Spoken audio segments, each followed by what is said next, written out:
Hello and welcome to Geeks of the Round, Dexter Discussion, episode 708, episode title Argentina. It's November 19th, and we actually had a pretty good episode. But first, let me introduce our guests, co-host Deano Jackson, also executive producer. How you doing? I am very, very happy today. Especially after the last 2 weeks of Dexter having to force myself to watch it. I was very, very happy last night. And, of course, David Cood. How are you doing, David? Doing great. Okay. Right. Can I just say one thing before we even get into shit? No. Fuck you. Whoever it is, because I know how it is to be, the little person and whatnot. You do the little things, and your contribution's going to appreciate it. So I just want to give a shout out to whoever it was that snuck into the writer's room over at Showtime, the Dexter crew, and snuck into the writer's room and stole all of their crack pipes and took out all of the crack and the fucking speed and the heroin or whatever these fucking people were smoking and injecting into their bloodstreams. Whoever went into that room and took all of that shit out so we could get the episode that I saw yesterday, thank you. Thank you. Thank you. Maybe they introduced drugs and got them going. That was my thought, yeah. Well, whatever the motherfucker did, it was appreciated because last night I watched the best episode of Dexter that I've seen this entire season. Right. My thoughts exactly. Wow. I don't know. Those first couple episodes were pretty good. Nope. I won't argue that. They were pretty good, but this one was just fantastic. You had a lot of really great dialogue. A whole lot of the the 2-on-2 scenes. It's like I'm sure we'll get into it later, but just to just kind of give my bullet points for this one. You had the Dexter and Issak scene, fantastic. You had the Dexter and Debra scene, even though it brought up an earlier plot point that you guys know I despised. I liked what they did with it, and I loved it. I love the new. It's like before I kind of had my doubts about the whole Hannah thing, but after this episode, I see how Hannah is completely different from your Lilas and your Lumens and all those that have been before. I get it now. I mean, this episode, I'll get into specifics later, but just by and large, this episode was supremely better than anything they showed me this year. I do believe that it was David who called the Isaac being gay thing. No, that was me. That was me. It wasn't me. No, that was me. Let's take credit away from Deanna and give it to David. I said it was his son. Yeah, he said it was his son. I am the one that said very specifically that Victor was his gay lover, and I've been waiting for this for weeks because I knew I was going to be right. Because it's the only fucking thing that made sense. It turns out it was his Catholic little brother. Same thing. So yeah, so huge props for me to forget that one right. I'm just saying. You could pull a Kim Beasley. I told you. I ain't gonna go all that far. I'm just gonna put it out there. It's like I told y'all, motherfuckers, and I'm gonna let it go. Okay. And I don't know. I want to talk about Debra because Debra has been. Her character has been like 3 times better this season than it has all the other seasons. She's always been a good character, but she's gotten better this season. At least I think. I think David disagrees with me. I disagree only in that she's always been horrible, and I think she's been especially horrible this season. And let me bring it back to my wild speculation from last week where I said I think Hannah is going to kill her. I think we are well on track to that happening. I was actually thinking about that wild speculation earlier, and I realized that the idea of her going after Hannah and then Hannah getting her instead, it would be really messed up for the writers to do that. It would be the opposite of poetic justice. But it'd be damn good TV. I can't even deny that. I really like the way that dynamic is going. It's like now let me go further into something I was saying a little bit earlier. The reasons, like, I mean, y'all know before was like I wasn't really sold on the whole Hannah thing because I was seeing shades of Lumen and Lila and everything else. But after this last week's episode, I'm starting to see the differences, and they're fairly significant differences. I mean, let me just go ahead and explain. With Lila, back season 2, Dexter could expose his that dark passenger, his darkness, to her. But it's like, I mean, he couldn't expose the light. It's like all she was interested in was the darkness. With Lumen, even, it's like, I mean, there were certain things he had to hide. It's like, I mean, he pretty much had to hide Lumen from everything else in existence, and it was just about going after these people that had hurt her. Now, meanwhile, with Hannah, Dexter's just able to be. It's like, I mean, that same internal dialogue that we're used to seeing, just, a voiceover, he's able to actually say to Hannah. It's like, I mean, everything that's on his mind, everything comes out of his mouth. He's able to, rather than having to just internalize it and think these things in his head, he's able to actually say it. Everything, his darkness, his light, his different parts of his life. He's able to share everything with Hannah. And that's huge. That is huge for me. And I'm sure it's like, I mean, storyline-wise, that's huge for Dexter as well. It's almost as if he didn't actually have those car keys. I would think that the whole Hannah romance was actually in his head. That's how good it is. Uh-huh. Agreed. I mean, because we know he can imagine people and they can manifest in one way or another. Well, in his brain. Uh-huh. And I think it would be funny if Hannah were a complete hallucination, like the entire story. But he's got the car keys to prove that it isn't. Mm-hmm. Oh, another wild speculation point that I brought up last week that I was right on. Astor and Cody are back, and I don't think they're going anywhere for the remainder of the series. Which I'm happy to see. It's like I love the fact that they're bringing in things from past seasons, and they're revisiting all of these themes. It's pretty awesome to see Astor and Cody back in the picture, and seeing that Dexter, has this full-on family. I really like that. It's like last week when we were discussing that, I was hoping that you were right, and I could not be happier that you were correct. Now, also, go ahead. Sorry, I was going to mention that I actually met the actress who plays Astor at Disneyland once. Her and her twin sister. Apparently, she's one of twins. That's actually interesting. Yeah, I'm all like, hey, you're from my show. Like, I completely blanked on her character's name, on her name. I still don't know her name. I don't remember it. But it was kind of funny. I got to talk to her a little bit. That's cool. Twins. Is Cody a different kid? For some reason, Cody looks completely different now. No, it's hard to say. He was so young when he was last on the show. He was like 7. I don't know. Really young. He was really young. It could be the same kid. But yeah, when I saw him, I just, it was weird because it had been so long since we'd seen them. But I don't think that they're not going away. I think that they are going to go away, hopefully relatively soon. I don't know. It's like I kind of liked Astor chilling out with Debra, smoking a blunt. That was pretty fucking cool. It's like she's like, I was wondering whether or not Debra gave that thing back. Huh? If she passed it back, that's different than just taking it from her. I was really hoping that she'd have passed it back, and that would have been badass. It's like the fact that she was chilling with her, it's like, I mean, just smoking a blunt. It's like, I mean, I can't be mad at that. You know what I'm saying? It's like that was really cool.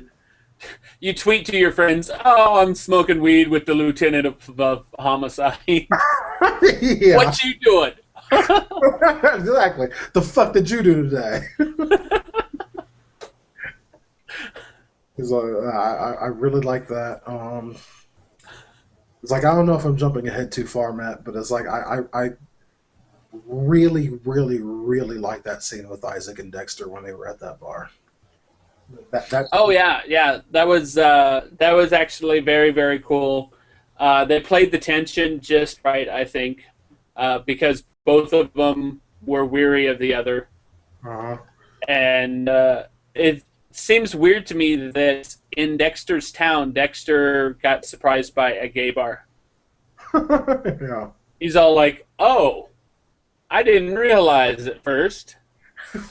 Yeah. It's not like I'm in Miami or anything. Yeah, exactly.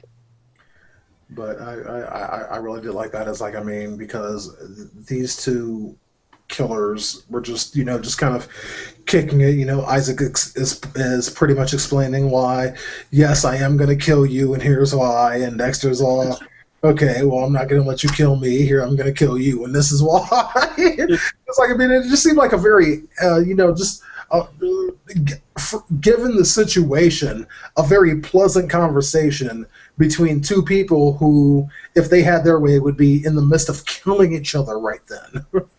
What have we seen him in before? The actor's name is Ray Stevenson, I believe. Like, have we seen him in anything that I can think of, or that you can think of? I'm looking it up right now. But while I'm looking that up, I do also want to bring up the kid who played Cody. He did change from season 1 to 2. It was a different kid actor, but it's the same actor that we last saw Cody as. Okay, so they didn't pull a Roseanne on us. Yeah, but early on when it didn't matter. He was in the movie Thor as Volstagg. Oh. Okay. And he was the Punisher in Warzone. I was gonna say is because okay, now that I remember. He was also Titus Pulo in the Rome series, one of the two main characters. I was gonna say is because they normally make the big bad someone that we know, like he was on The actor that Walking we Dead. know. He was on The Walking Dead. He was Dr. Tim Faulkner. Wait, Oh, what? in the CDC.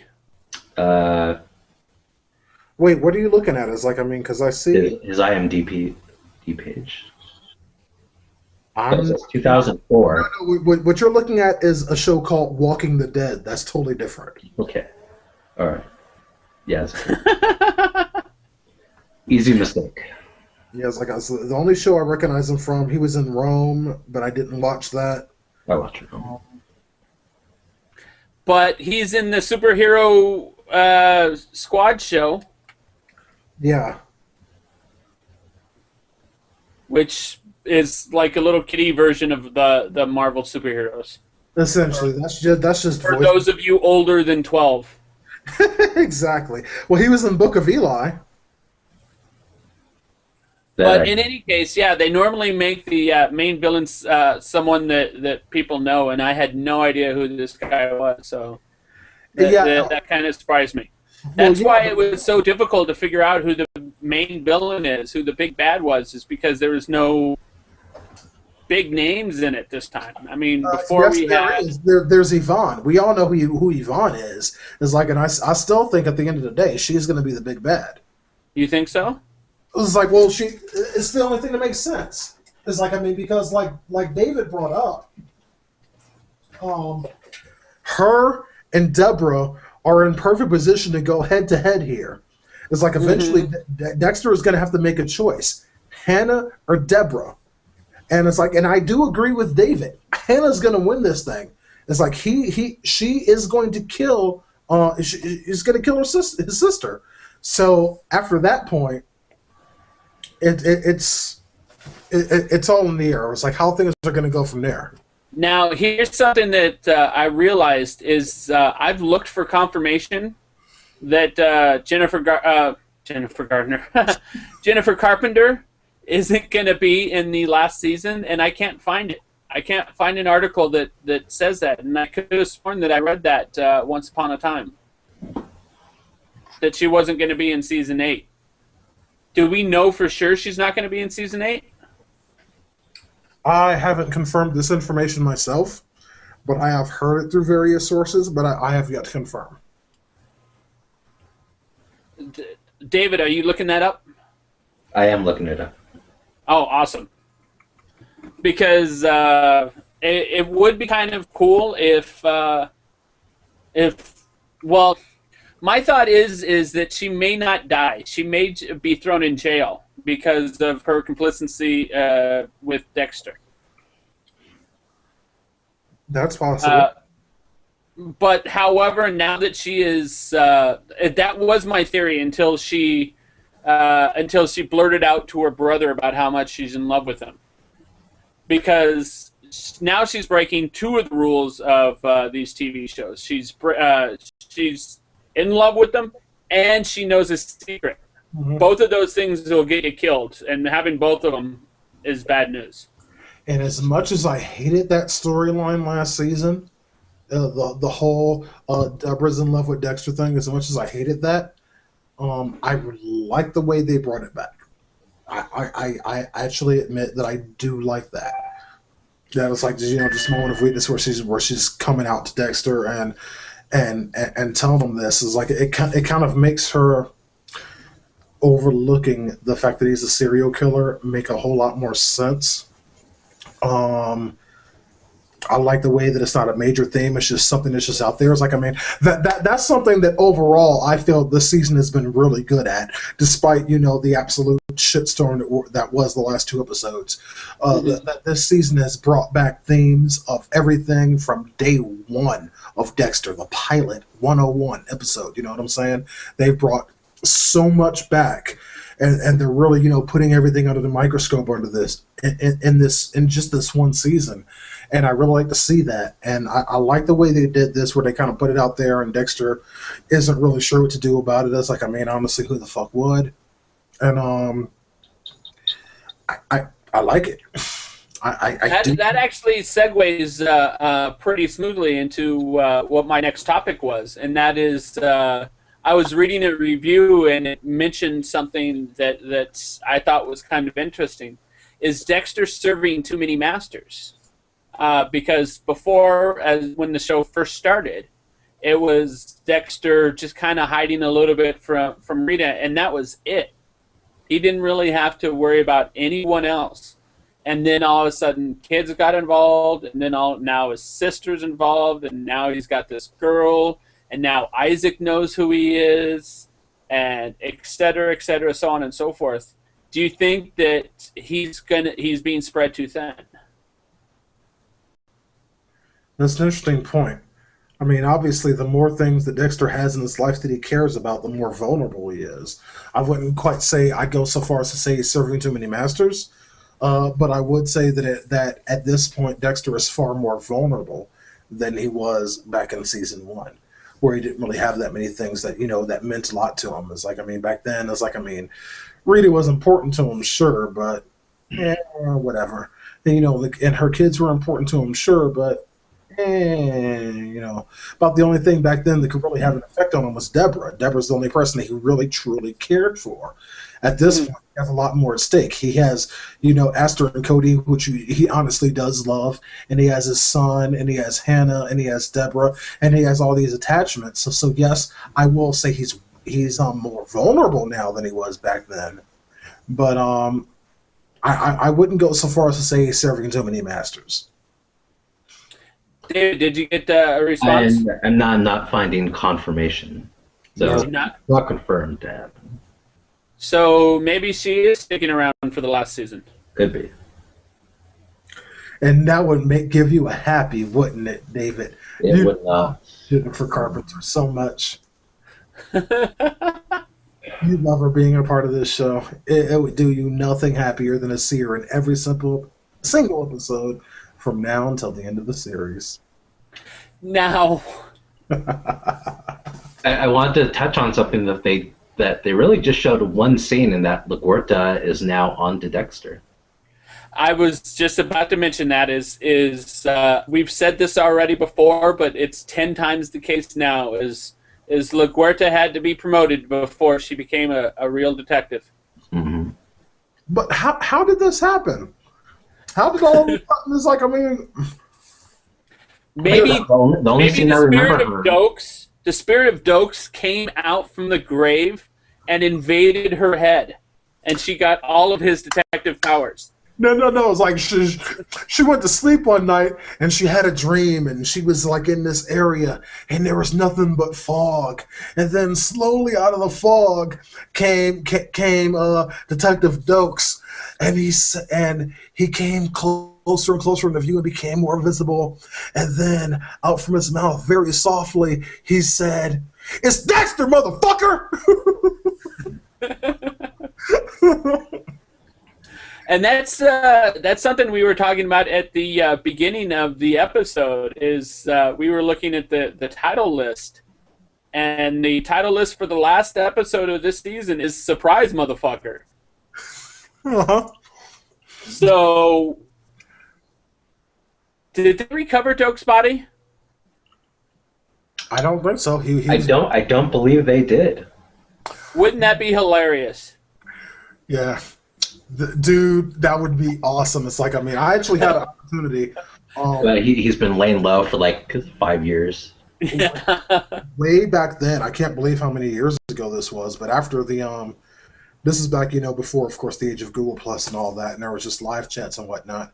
I remember last year, not last year, but after season 2 of Dexter, after you found out Sergeant Dokes' fate, I remember that the actor that played him, Eric King, was on a live chat on Showtime's website, and I got a chance to participate in that. And I talked with Eric King for a while. It's like, how it felt to be on the show, and and yada yada yada. And one of the things I asked him, if like, I mean, because it's like, I mean, even back then I noticed, it's like, yes, the place blew up, but you never saw a body. And if there's one universal truth, across movies and television shows and comic books, is that if there's no body, he ain't dead. And I asked him then, is like, I mean, if there was a chance, like, I mean, could we see Dokes again? Now, obviously, it's like, I mean, that was season 2. It's like, I mean, fuck, that was what, 6 years ago? So he didn't know. It's like, I mean, as far as he was concerned, the character was dead. But it's like, I mean, it's been 6 years. Who says that's still the case, right? It's like, I mean, I'd love to see him back on the show. It's like, I would have loved. That would really bring the series around. I think from pretty much the stale mood it's been in for the last couple seasons. You think it'd be going too far of a twist, though? It's like, I mean, I'm sorry, I didn't mean to interrupt, Matt. I'm just kind of curious. Do you think that'd be going too far? It's like, I mean, the last time we saw him was at the end of season 2. And it's like, and at that point, it's like, we'll be getting into season 8. It's like, I mean, at that point, it's like, what, fucking 6 years? Can you really bring a person back from that long ago and make it viable and make it make sense? Yes, and I know how. Is he's dead this entire time, but he does a videotape, and in the videotape, he basically, for anyone who's investigating Dexter Morgan, when they find a certain piece of evidence, Dokes has already been there, and Dokes leaves more evidence. That's an interesting thought. Basically going, this is what I figured out. And when you catch that motherfucker, send him this note from me. Or we go the other way. He was in a coma, and as a John Doe. Isn't that kind of cliche? Yeah. I mean, that's why it goes the other way. Not putting it above the writers of this show. It's like, I mean, yes, they might have had their crack pipes taken away for this one episode, but who says they didn't have some, like, fucking heroin syringes up in the fucking ceiling? You never know. I was going to say, Susan Lucci was on Stephen Colbert, so who knows? Don't even get me started. Sorry, I know you're into your stories. Hey, it's like, my mom was a huge Susan Lucci fan back in the day. It's like, I mean, mom's been watching Silks since forever, so I'm familiar. Now, totally want to get into the Batista and Quinn thing. Okay. Is Quinn's getting himself basically he's doing some backstep. He's going back to where he was before the show, before he ended up on the show. Oh yeah, he's fucked. Yeah, basically. Do you think he's going to see jail time? Do you think he's going to give himself up? What do you think? No. Hopefully they just kill him. Dead. I don't You give a think fuck about Quinn. It's like, I mean, seriously, it's like, I mean, at this point, there is nothing they can do. They can make me give a fuck about Quinn. They might as well kill him. I don't give a shit what happens to him. He could go off and be happy and be with his, you know, his Ukrainian stripper person. They can go off and be happy together. Or, you know, in the first 3 minutes of this Sunday's episode, he'd get hit by a car and bleed out on the sidewalk. I don't really give a shit which. I don't care about his character at all. There was no endearing characteristics about his character that makes me care. They've never. This show has never given me a reason to give a shit about Quinn, so I don't.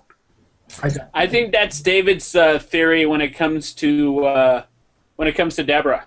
Well, interesting enough, that's him by association because he was her love interest. Mm-hmm. Well, yeah, but everyone has been her love interest. And everyone who has been has died except for Dexter.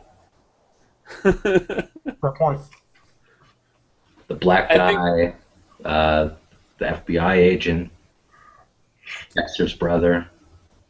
See, that's another thing is it, to go back to the Debra and Hannah thing, is they've already had someone who was hunting a criminal get shot by that criminal.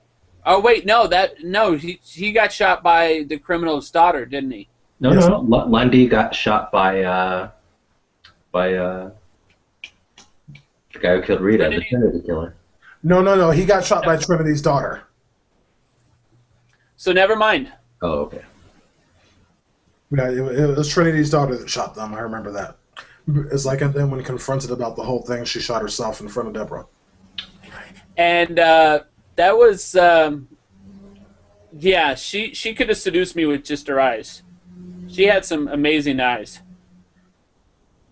But there are several parts of her anatomy she could have seduced me with, but I'm not going to go there. Hey, I'm single. We'll just keep on carrying on this conversation. It's like, Then we have Batista and his restaurant. Are you going to call Batista Papa? if he giving me free mojitos, I'll call him whatever he wanted me to call him. It's like, you know what I'm saying? It's like Batista. Batista's one of the only, really major characters in this show that I've really liked. It's like, I mean, no, I know he's a main character, but he's always been kind of on the back burner. But it's like, I mean, ever since, the first season, it's like, I've always liked Batista. So it's like, as far as things come through, I want him to make it through this, and I feel like I have a vested interest in seeing his character happy. It's like, I really like Batista. Cool. So I'm happy he's got this restaurant thing going, and I'm happy he's getting out of detective work, and I hope he makes it through this whole thing unscathed. Now, the question is the person who sold him the restaurant, it just makes sense that they sold the restaurant because of the fact that the restaurant wasn't doing all that well. Do you think Batista's going to do a lot better because of the fact that he's got the built-in police crowd? Hell yeah. He's got them automatic audience right there. It's like, I mean, personally, it's like, I mean, even in real life, I know a lot of former officers that do things like open up a bar, open up like a little cafe or something like that. And because they're former cops, it's like, I mean, that's where the cops go. And it's like, I mean, and that really helps as far as just interjecting a little bit of real world into this, but it injects a lot of clientele because, hey, ain't nothing gonna happen at this place, ain't nothing gonna pop off. Why? Because this is where the cops go. And why do the cops go here? Because a cop owns it, a former cop owns it. Ain't nothing gonna pop off here, so I feel safe, so everyone goes there. Oh, what if something does pop off there? What if that's where Isaac eventually meets his end? Can you imagine Isaac walking into that place with gun drawn? About 15 seconds of a scene. But it's That's my wild speculation. but it's like, I mean, I can't see him doing that shit on his own if he knows. But if Dexter draws him into a trap there, knowing that there's a lot of cops there that are looking for him, it's like, I mean, Yeah. true, he's played that card once with the Colombians, Yeah. but I can see that working. I was like, I mean, whether it'll happen, 30% chance, maybe, at best. 30%, 35%. That's stretching it. But I can see it. I don't know. It's kind of a stretch of the idea happening, but at the same time, Isaac would not expect the same trick to happen twice. True. And Dexter would be counting on that, but it's like, I mean, something that I think is far more likely in this particular case is like, I mean, Dexter's been, trying to handle this whole Isaac thing all by himself. And there's a lot of things that Isaac knows about Dexter. He knows that, he's with the police department. He knows that his sister is a part of homicide. He knows all the cops involved. But he doesn't know his girlfriend's another serial killer.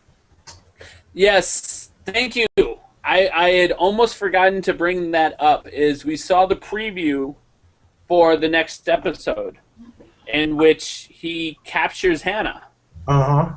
Oh. And so he's got Hannah locked up. But yes, he does not know Hannah is the serial killer herself.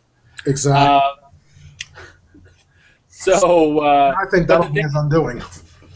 Yes. So you think that Hannah's going to take care of Isaac eventually? I don't think it'll be one of them. I think it'll be both of them. I think they're going to tag team his ass because it's like while he knows about Dexter, like I said, he does not know about Hannah at all. He has no idea. So that's going to catch him completely off guard, and that's how they're going to get him. And I did say they. I think this is going to be a tandem kill. That's my speculation. How about you, David? You got any wild speculations? I'm same from last week. I think Hannah's going to kill Deb. I think Decca's going to kill Isaac. I don't know if they'll tag team him or not, but I don't really care that much about Isaac. To be honest. Fair enough. Okay. Well, that being the case, unless you guys have something else, I think we'll wrap up. Good. And this has been episode 708, Argentina. Catch us at geeksoftheround.com. You can see my videos at nobody.geeksoftheround.com. You can check out Deano's at evoanubis.geeksoftheround.com. And check us next week for episode 709, whose name I do not know offhand. It is but I'm sure called Helter Skelter. Helter Skelter, there we go. David on top of his game. I guess, yeah. Got the iPad here. There you go. And we'll see you next week. Peace. Holla.